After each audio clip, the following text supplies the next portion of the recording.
Super Typhoon Goni, known as ROLLY in the Philippines, still an absolutely beast of a storm system. It continues to remain a Category 5. I want to start off with a look at this zoomed-in satellite picture. You can see that inner core of the eye wall. It's wobbling a little bit. These are trochodial wobbles, and it indicates a powerful storm system. I actually just got a message from some people out here in the NCR family at that, and they were telling me, well, people here are saying it's moving away. It's not going to hit us. My goodness, that could be anything further from the truth. I almost just wanted to jump across the phone. This storm is moving across southern Luzon. It's going to track off here towards the north. And yeah, the NCR is right in the path. It may not be a super typhoon by the time it gets there, but look at this. And even if they don't get hit by the direct inner eye wall, the wind field is absolutely massive. By the way, I'm meteorologist Robert Speta. Right before I started this update, my microphone broke. My lav mic. So the audio is a little bit wonky in this one. That's why. Just giving you a heads up. Winds right now 287, gusting to 351 kilometers per hour. Pressure at 915 hectopascals. This is still a Category 5 storm system on the Safford-Simpson scale. It's actually well above a Category 5. Thankfully, Pagasa has issued Signal 4 already for Dengerous.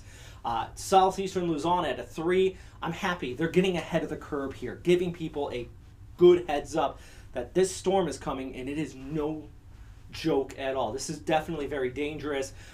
Expect Signal Force 3 or 4 even into Manila. The first time in several years, if I'm correct, that they've actually had 4 there. The track's going to move right overhead. This is actually the multi-agency track. JTWC, JMA, Pagasa, Taiwan, and Hong Kong, all concentrating on that landfall right around San Jose, then pushing across Quezon, and then out here towards the NCR across Laguna Lake. That could actually see a storm surge on the lake, not to mention a storm surge potential out here in Manila Bay as well. I mean, anywhere there's water, anywhere that water can get pushed, that's where there is that chance of a storm surge. Not to mention it is moving over land, and this is relatively mountainous terrain. But you have to remember, plenty of warm waters here. The sea surface temperatures in the inland sea here, upwards of 30 degrees plus. That is going to continue to add fuel to the storm system. So friction is going to weaken it, but it is still going to maintain that very strong intensity here. Look at the track. If this track follows through, I'm very concerned about San Jose here as well. This is a large floodplain at the base of the volcano, and this is not good.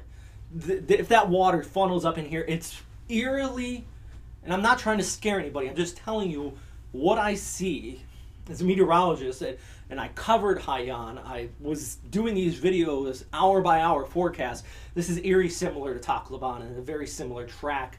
In perspective of the strength of the typhoon is a little bit weaker, but the funneling effect, if that water gets pushed on shore in that floodplain right in here. If you got friends out here, you need to let them know. This storm's dangerous. Dengerous, direct hit. Damaging winds and rainfall, yes, in Manila. It's going to maintain typhoon intensity as it moves over that way. And I did expect a little weakening thanks to shear, and we did see a tiny bit, but then the sea surface temperatures just compensated.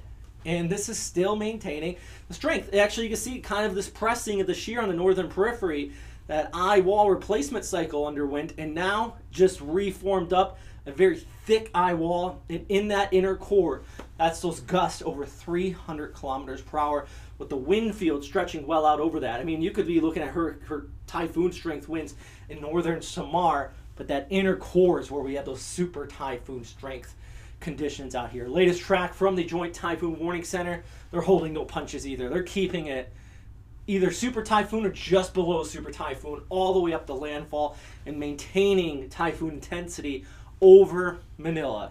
Signal Force 4 is not out of the question in Manila, guys. I know you're used to them weakening before they get there, but this one's going to hold on to some sort of grip for a while. Heavy rain, extreme, yeah. Plenty of rainfall in the mountains there in southern Luzon. Storm surge is going to be severe, especially in those bays and inlets in the right front quadrant. Yeah, wind damage as well. So much talk out here. Tropical outlook, guys. Follow me on all these social media platforms. I once again do apologize. I'm actually screaming into this, and now your audio probably got really louder. I'm actually screaming into this microphone here. I'm going to try to pick up a new lav mic today if I can find a place that sells it on short notice. But yeah, I'll try to have another video up this afternoon. Stay safe out there, guys. And as always, thanks for watching.